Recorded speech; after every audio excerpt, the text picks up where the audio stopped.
दक्ष police news, पहिले खाकी मग बाकी।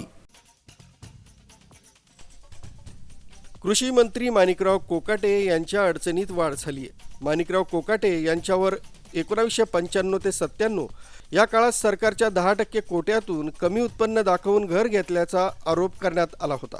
आरोप सिद्ध झाल्याने माणिकराव कोकाटे तसंच त्यांचे भाऊ सुनील कोकाटे यांना नाशिक जिल्हा न्यायालयाने 2 वर्षांचा कारावास तसंच 50,000 रुपये दंडाची शिक्षा ठोठावली आहे।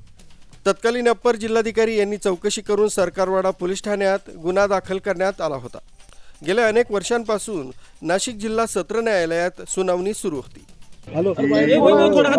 ही राजकीय केस होती।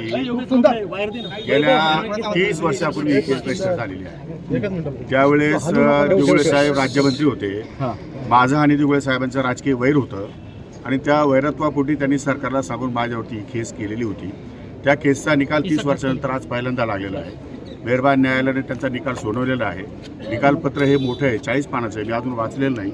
वाचून त्या संदर्भात मी आपल्याला व्यवस्थितपने मार्गदर्शन करेन आणि त्यासाठी मी अपील या ठिकाणी करण्याचा निर्णय घेतलेला आहे। आपल्याकडनं जामिनासाठी काही या ठिकाणी जामीन नियमाने कायद्यानुसार जे काही करता येईल ते सगळं केलेलं आहे। साहेब, पण जे सरकारी पक्ष त्यांचं असं म्हणणं होतं की आपण उत्पन्न कमी दाखवलं आणि सरकारचे सदनिका ह्या लाटल्या आणि जे 4 फ्लॅट घेतलेले होते त्यापैकी 4ची आपण आणि आपल्या भावाने त्या संदर्भात मी अजून जजमेंट वाचलेलं नाही।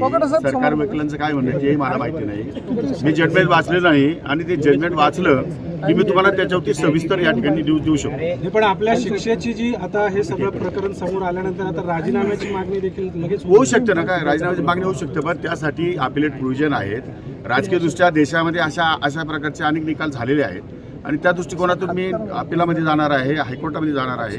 त्यामुळे न्याय मागण्याचा अधिकार, जसा न्यायालयाला निकाल सुनावण्याचा अधिकार आहे तसा न्याय मागण्याचा अधिकार मला पण एक नागरिक बनून, त्यामुळे मी वरच्या कोर्टामध्ये न्याय मागणार। गेल्या काही वर्षांपासून जर पण आज उपलब्ध झालेलं नाही ना। हे कृषी मंत्री झाल्यानंतर हे प्रकरण मुळात 30 वर्षापूर्वीच आहे। त्यामुळे आज झाले, ज्यावेळेस मी राजकारणात जस्ट प्रवेश केला होता, मी त्यावेळेस आमदार सुद्धा होतो की नव्हतो मला माहित नाही। त्यामुळे तो काळ आणि आजचा काळचा मध्ये फरक आहे। त्याच्यानंतरच्या काळामध्ये दिगोळ्यांचे माझे संबंध सलोख्याचे पण निर्माण झाले, पण कायदेशीररित्या एखादी केस रजिस्टर झाल्यानंतर जो काही नियम असतो त्या नियमान्वये ती प्रोसेस होत असते। उशिरा प्रोसेस झाली, त्यामुळे आज निकाल लागलेला आहे। आज निकालामध्ये मेहरबान न्यायालयाने जो काही शिक्षा सुनावली त्या संदर्भात मी रितसर या ठिकाणी जामीन घेतलेला आहे आणि आपल्यात या ठिकाणी जाणार आहे। न्यूज ब्युरो, दक्ष पोलीस न्यूज, नाशिक।